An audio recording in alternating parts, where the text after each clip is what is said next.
Video చూడు, తర్వాత దీనికి వచ్చిన ఫన్నీ కామెంట్స్ చూద్దాం. ఏంటా ఎవరు కాల్ చేస్తే నంబర్ చెప్పు. ఎవరు పేరు అదేంటిది? ఎవడు? బాత్రూమ్ సీతారామ. నంబర్ ఏంటి? బాత్రూమ్ సీతారామ. ఇంగ్లీష్ స్టార్ట్ చేద్దాం. మా అమ్మ క్లాస్ ఐరన్ చేసే అంకుల్ నెంబర్ ని ఐరన్ మ్యాన్ అని సేవ్ చేసుకుంది. మా అయ్య కరెంట్ ఆఫీస్ నెంబర్ ని కరాటే ఆఫీస్ అని సేవ్ చేసుకున్నాడు. మా అమ్మ గోల్డ్ షాప్ అంకుల్ ని శ్రీను బంగారం అని సేవ్ చేసుకుంది. చూసి స్టన్ అయ్యా. మా డాడీ రామయ్యని రమ్య అని సేవ్ చేసుకున్నాడు. మా అమ్మ శివాలయం పంతులు అయితే శవాలయం పంతులు అని పెట్టుకుంది.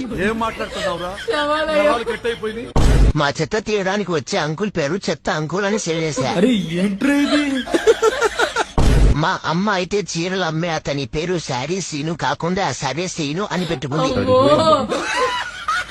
దీనికే షాక్ అయితే ఎలా, మా అత్త గుడ్ బై సీను అని సేవ్ చేసుకుంది. వాడు హోల్సేల్ ఎక్స్ షాప్.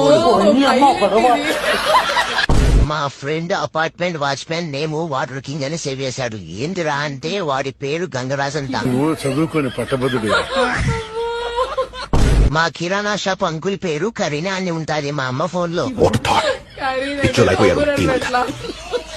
మా అమ్మమ్మ ఎల్ అంజయ్య నేమ్ కి లంజయ్య అని సేవ్ చేసుకుంది బ్రో.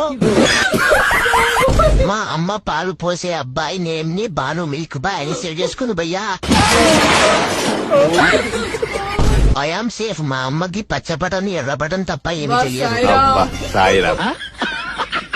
ఇవన్నీ కాదు, కష్టం అంటే ఏంటో తెలుసా? వాళ్ళు నెంబర్ ని రాంగ్ గా సేవ్ చేసుకుంటారు. మనం ఆ నేమ్ సెర్చ్ చేస్తే రాదు. వాళ్ళకి ఆ విషయం చెప్తే నిన్ను చదివించి వేస్ట్ అని తింటారు.